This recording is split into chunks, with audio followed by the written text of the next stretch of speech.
I'm really pissed because I just recorded about 2 minutes of me talking, about 2 consecutive minutes of me talking, which if you watch these in any capacity, you know there's a fair amount of editing that has to be done.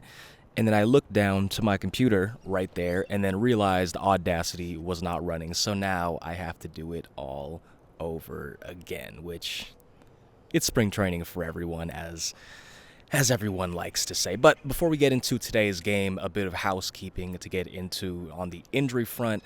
Wade Meckler, who we talked about yesterday, had to leave the game diving for a ball in the left center field gap. He still has the mild neck strain. Nothing's really changed on that front, though he is now in concussion protocol after being tested for concussion symptoms yesterday. And Tom Murphy received a second epidural injection. He will be limited to rehab-only activities over the next 2 weeks. And if you consider the fact that today is March 10th, the Giants play their first game of the season on March 27th, that means that pretty much officially he is going to be out for opening day. There's just not going to be enough time for him to recover, do everything that he needs to do in order to make it to Cincinnati by March 27th. So the backup catcher position in all likelihood is going to come down to either Sam Huff or Max Stassi. That is yet to be determined as to who is going to win that job. But as we've mentioned previously, Huff is already on the 40-man roster, and I believe after today has an OPS that's either near 1,000 or at 1,000. As far as today's game, we have a fair amount to get into, and the place that we can start is with Grant McCray and Luis Matos continuing to battle for that fourth outfield position. McCray reached base 3 times today, had a single, a double, and a walk, stole a base. Also stole a base in the first inning, technically should have had 2, but Luis Matos, when he was at the plate, was called out due to batters interference. McCray had to go back to first base. And then Matos had a good game of his own, had a 108.2 mile-per-hour RBI single up the middle, scored a run. And following today's game, McCray has the bit of the statistical advantage. He's hitting .346 with a .952 OPS, has a team-high 4 steals. If you were curious, that does not lead all of spring training. There's someone with 6 steals that does lead all of spring training. But Matos is holding his own as well with a .324 batting average, a .795 OPS as well. Matos has kind of been a consistent bat throughout the entirety of spring.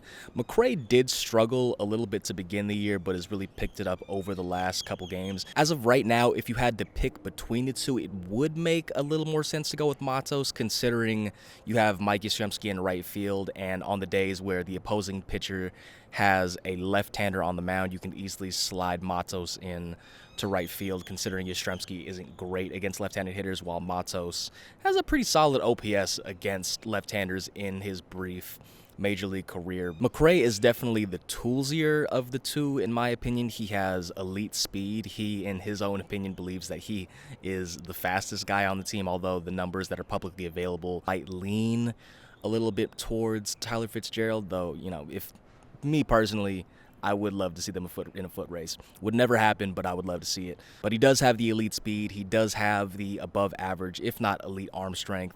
Does have the ability to elevate the baseball as well. Had the 5 homers to go along with the 5 steals as well.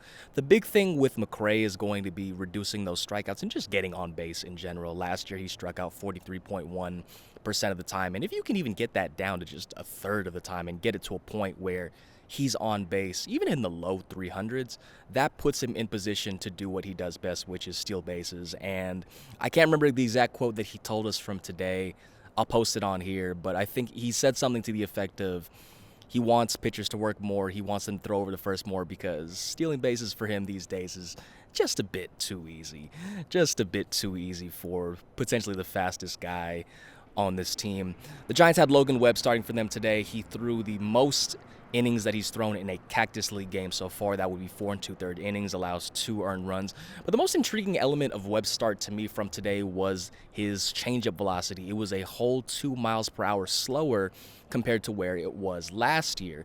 And given the fact that Webb has told us that he's wanted to work on that changeup this spring, he wasn't happy with where it was last season, I had to ask, especially considering this was the first game that Webb has pitched where we've had StatCast data, I had to ask, was this intentional or was this just kind of a fluke thing, considering it was only 9 changeups, and 9 changeups is definitely not a lot, but it is enough for that to become noticeable. And his response was, Maybe. And if you look at the changeups that he did throw today, there is a little bit of velocity variance, like that alliteration there.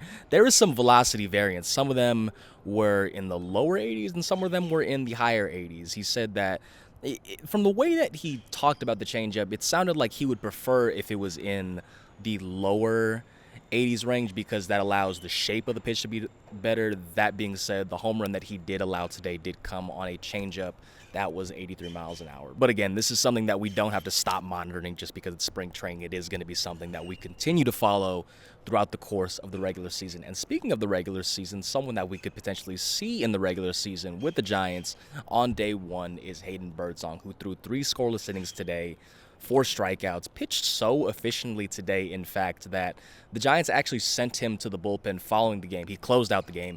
They sent him to the bullpen following the game to get extra work to ensure that his pitch count was where it needed to be given where he was at this point in spring. If you look solely at Cactus League play, Birdsong has a 1.29 ERA this spring. If you include the outing that he had over at Papago Park last week, that doesn't count towards his Cactus League stats. I believe it's a 2.89 ERA. Not quite as impressive, but what is really impressive is the fact that he has this spring, regardless of his Cactus League play, facing Giants minor leaguers over at Papago Park, he has 13 strikeouts to just 1 walk. And that the 13 strikeouts is not super surprising given what he was able to do last year, but the 1 walk, that is the one thing that really catches your attention, because one of the stats that I've referenced a lot is if he pitched enough innings to qualify, he would have ranked second in strikeouts per 9 innings, but if he also pitched enough innings to qualify, he would have walked like the most batters in baseball by a wide margin. I believe Chris Bassett actually led